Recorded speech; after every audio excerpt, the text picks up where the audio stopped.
and labels. Dun, dun, dun, dun. There is a separation.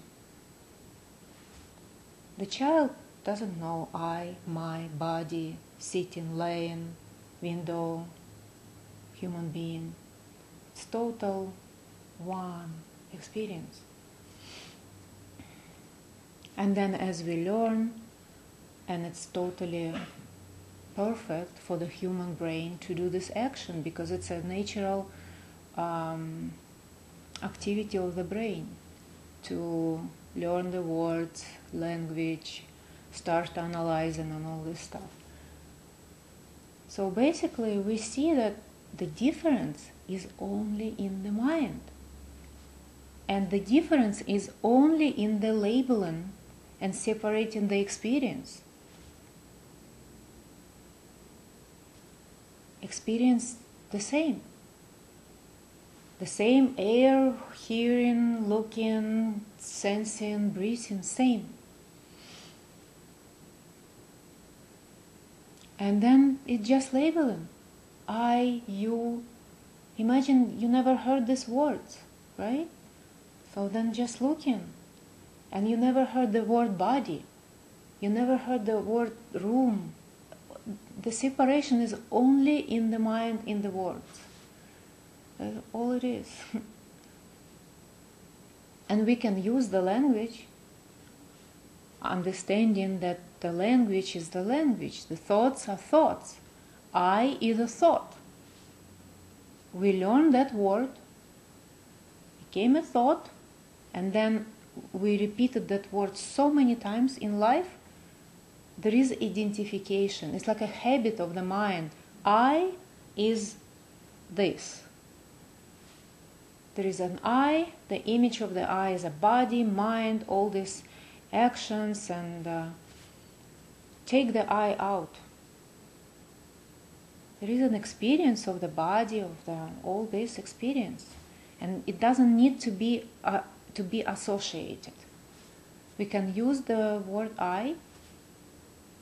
That's how we communicate to each other. But just a simple little looking into that, and we see that what it is. So you can ask me why it's important, right? why we even look at this?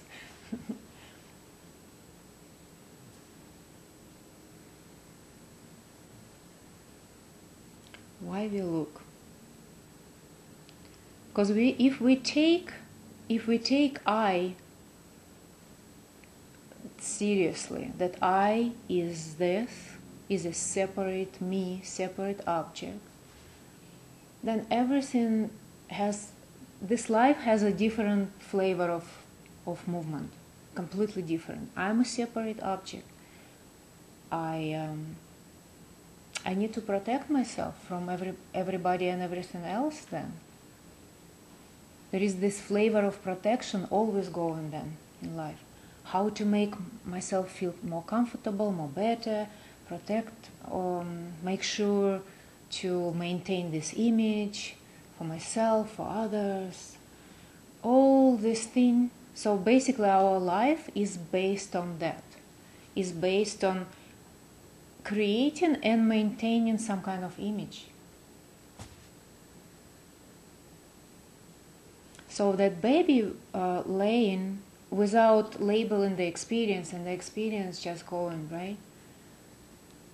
No image necessary for the baby there. Life as it is. Same right now. Totally same. Life as it is. Nothing changing. It just the mind tells that it's not. Mind tells that this is the way it is. This is the image. This is the separate object, and everything unfolding from that. But in a reality, it's just like a baby. Nothing changes.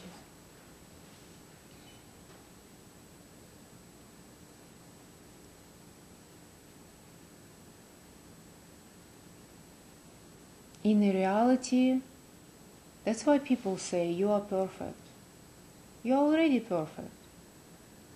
Because there is no you who is perfect. It's just perfection. What is perfection? Perfection is what is.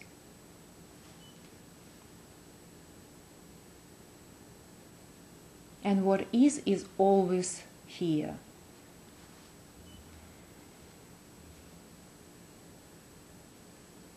And if you try very hard to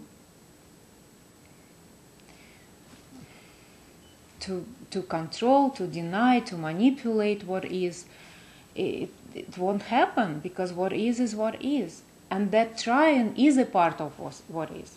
That trying to manipulate and control and everything, that's just a movement of life in that way. That's a part of that what is. So if there is a movement to control and being separate, it's not no one there anyway who is doing this. It's just a life unfolding in that way. And if there is a movement toward clear seeing and seeing things as they are, no one there anyway. There is no one awakened. It's just a movement of life in that way. So there is nothing outside of what is.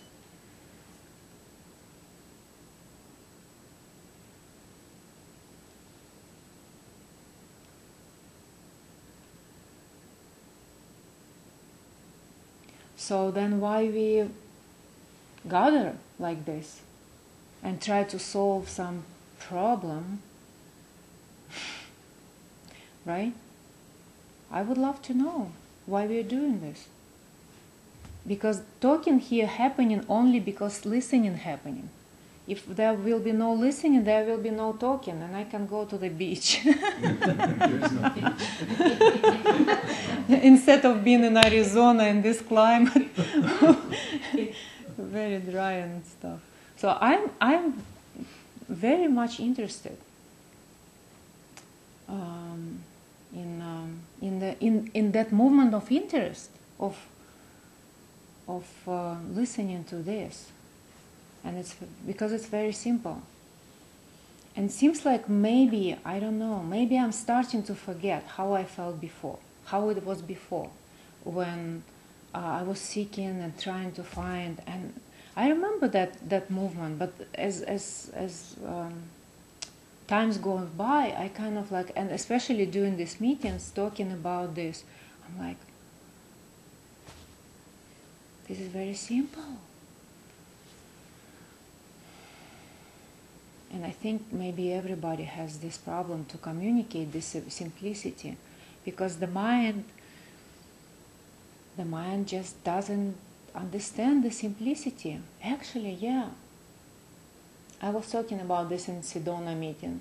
About 12 years ago, I heard Adyashanti first time.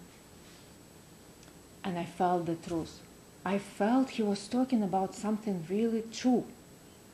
Like, there was a resonance.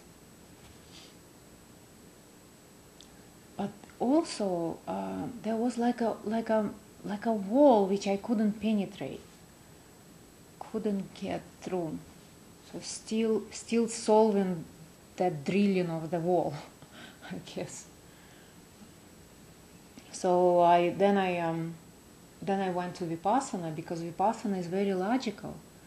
You do this, you do this, you do this breathing, and then you narrow the focus of the mind, and then you go through sensations, and then all these stages of progression are so logical, so understandable for the mind. It's really easy practice to do. It's maybe difficult in unfolding of conditioning, but it's very logical, very easy practice to do for the mind. So I went into that because it seems like very logical. But Adyashanti was talking about this 12 years ago. And then when I looked and saw, now if I listen to Adyashanti, it makes sense. It's so simple. Why there was no that click? Why I had to go through all